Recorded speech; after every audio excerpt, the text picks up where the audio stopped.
Hello, ladies and gentlemen. Welcome to another DADCAW, 10:11 p.m. on the 14th of October, 2020.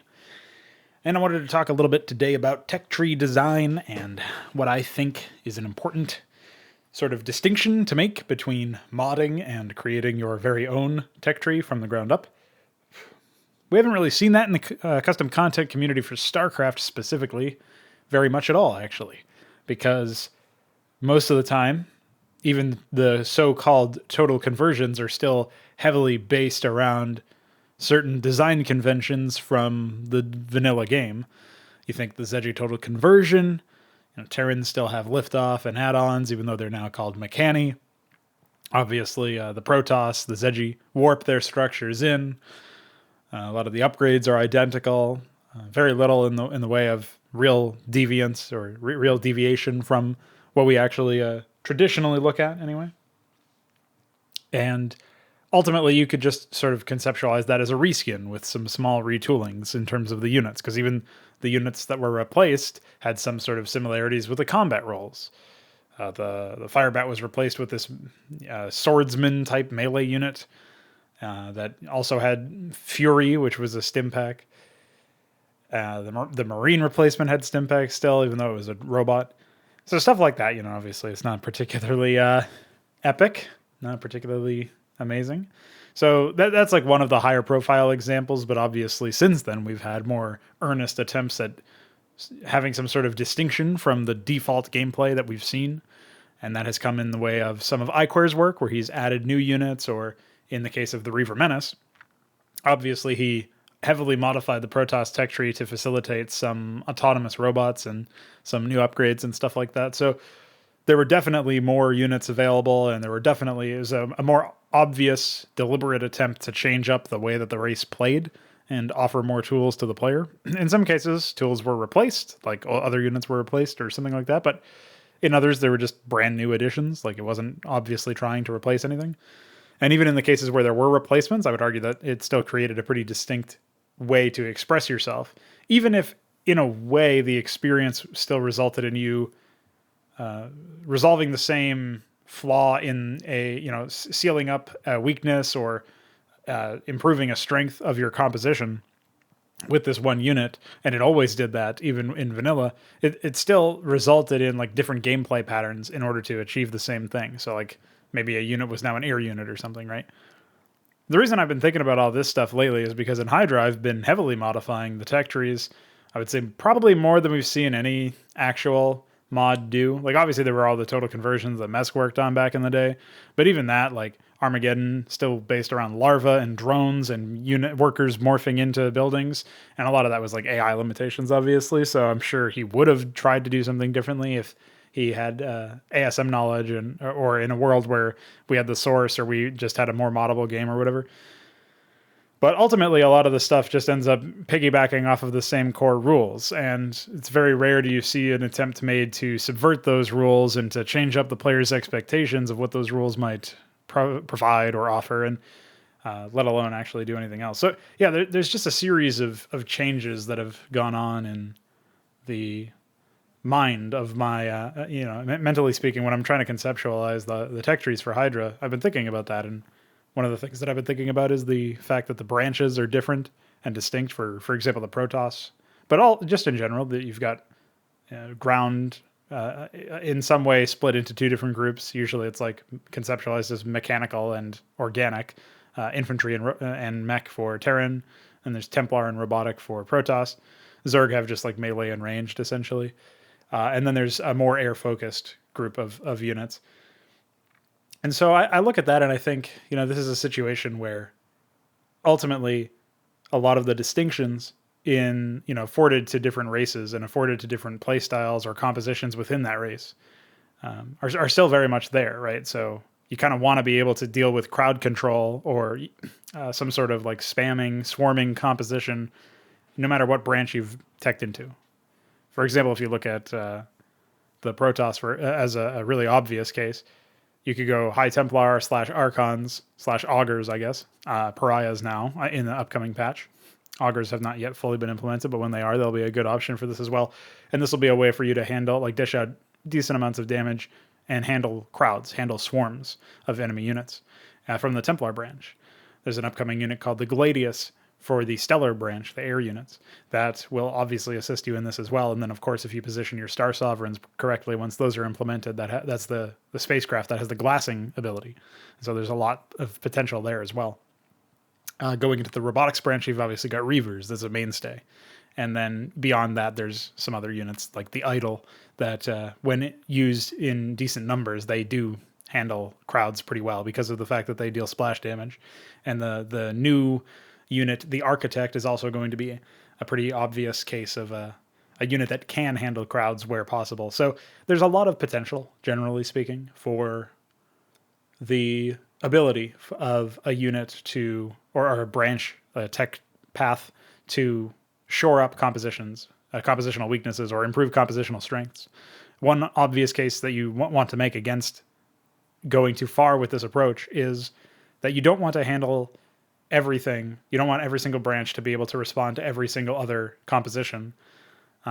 You wanted there to be some value in mixing and matching, but you also want it to make it so that the player doesn't have to pivot out of their branch in order to have a chance at responding to a threat posed by somebody else's composition. And that's really the main thought process that I have. It's like, if you have to go factory in order to deal with mass air or something like that, then I think that that's a little too prohibitive for my liking, especially considering the number of units that are in the game. Obviously, that's an imaginary example because we've got Valkyries and we've got Irradiate and we've got just Marines in general are pretty decent against mass air if they're given the opportunity. And obviously, we've got a bunch of other units. And so it would be really goofy to suggest that the only thing that you could ever do against mass air is using factories. But in the vanilla game, looking at Terrans, like you basically needed factories against Protoss. Whereas now in theory, depending on what the Protoss's composition is, you might go straight to starport. You might stick to factory like normal. You might go to an infantry heavy focus. Odds are there's going to be some compositions, maybe a lot of compositions, that you can't adequately respond to with just one branch. But you should be able to at least buy time with your branch while you tech into another one. It shouldn't be that as soon as you scout out an enemy's composition, you have no response other than to tech. Unless they're really, really far ahead of you in terms of tech. But if you have to tech pivot in order to handle something, and it's non-negotiable, and you can't even buy time with some sort of less than adequate solution that would still allow you to maybe use your superior micro or positioning in order to offset the fact that maybe it's not the best tool for the job, then I feel like that is a deficiency in the way that the game state has been crafted. Something that I think we can all sort of think about a little bit more heavily. Now, I did say I wanted to have some distinctions between modding tech trees and trying to design your own. Obviously, I have not personally designed my own tech tree in a really long time. The last time that I did that was for some Warcraft 3 stuff that never actually got off the ground. Before that, it was for StarCraft 2 stuff that never got off the ground. So when I say design, I'm also talking about actual implementation. Obviously, I've planned out tech trees before, but it's not until you really start to use them and progress through the tech tree and try to do your best to see, like Shadowbox, but also test how one composition does against another and how positioning can offset that and all that stuff. I mean, it's a very multi-layered, deep puzzle that you have to try to solve in that respect. But I do think that it's an important distinction to make, because really, even though Hydra heavily alters the gameplay, and even though Hydra really does a lot more than pretty much every other mod I've seen in terms of tech tree changes, it's still modding an existing tech tree. There's still elements of the vanilla tech tree there. It's still built off of that. And it's not trying to say that it's completely new either, obviously, because that would be a pretty foolhardy and just, it would be a fallacious statement to make, right? It would be a lie. But the other thing is that you have to consider, eventually I will be making my own tech trees, and I do have to decide how much I want to ape from StarCraft in that respect. You know, when I go into the new engine, we get that operational. Am I going to keep add-ons? Am I going to keep warping structures in? You know, am I going to keep drones being sacrificed to make structures? There's a lot of questions that you have to ask there, and you also have to ask like whether or not it feels right either, because when it comes time to implement something that is really supposed to be your own vision, you have to start to acknowledge that you have the responsibility to make it make sense and to make it feel good and to make it actually be good in an objective sense. And you can't rely on, you know, the fallback excuse of, this was already here when I got here, and I'm just modding it. And maybe there's some deep AI limitation or something in the default game. Once we get to the new engine and once it's operational, there are no holds barred. I should not have anything other than my own creative mind and my own vision. That should be all that limits me, because I've got the discipline and I've got the tools. And at that point, that's really all you need. You just need the ideas. So that'll be a nice test of my ideas. And it's really one of those things that I'm looking forward to about the new engine the most, is that suddenly it won't be a question of can this be done? It'll be a question of how. And I'll start to unlock a completely different thought process for a lot of things, I think, just because I won't have to be worried about whether or not some idea is too ambitious for StarCraft and its junk engine, as it were. So those are just some thoughts on Techtree designs. And obviously I didn't get super in-depth as far as how I would do things in a ideal world where I didn't have any limitations. Putting to one side that eventually we will be at that ideal world, because we will have our own engine and it'll be great. Until I'm there, it's really hard to get into that headspace. Until I'm at least bringing that engine into existence over the course of the last couple months of this year and the bulk of next year, if I had to guess.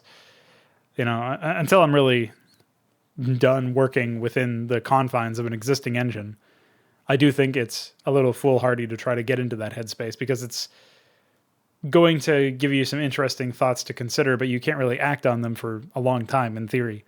And so I'm not really able to properly define all of the distinctions between creating your own tech tree with no creative limitations beyond whatever your mind offers, and modding an existing tech tree and taking all of the baggage that comes with that. But I hope that I've at least increased your appreciation for the kind of thought processes that are necessary for tech tree editing to happen in multiple different contexts, because it could just be some small tweaks here and there. It could be something that just is tantamount to a reskin. It could just be that you want to change a lot, but you're held back in some way, which is basically where I'm at. And that's all related to modding or some sort of inadequate system that you're working within. But once you get that ideal environment, once you get an environment that can even become like, you can even hold it up next to the ideal and say, this is close. This is something that I can at least latch onto. Once you get to that point, I mean, like I said, there's really nothing limiting you but you. So, you.